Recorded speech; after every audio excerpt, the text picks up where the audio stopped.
वहाँ पे बदल वाले किसी से बदमस्ती नहीं करनी, प्यार मोहब्बत के साथ। सब पीटीआई के लोग हैं, कोई बदमस्ती नहीं होगी, प्यार मोहब्बत से।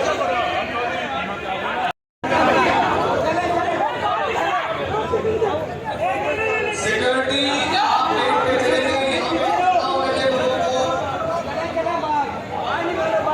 वहाँ बैरियर लगा दे, बैरियर फोर्स के सिपाही वहाँ खड़े हो जाए, अंदर मत आने दे किसी को, लड़े मत, कोई ना लड़े भाई, कोई मत लड़े।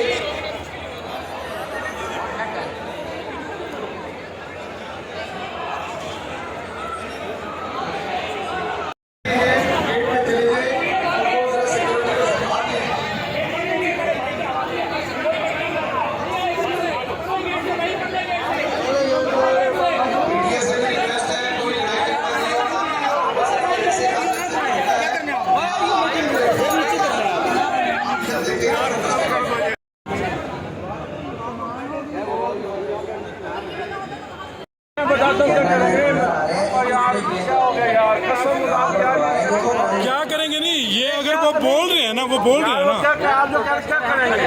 अच्छा हमारी सामने वाली जो जर्मन पार्टी है ना, वो इसी पार्टी में चली गई और इसी रवैये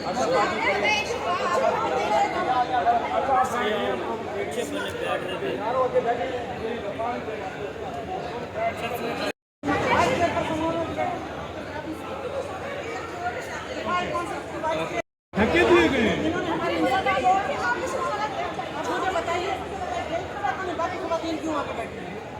वो सिर्फ एमएलए एमपी नहीं है हमारे सरकार में। हम बशहर हो देते हैं,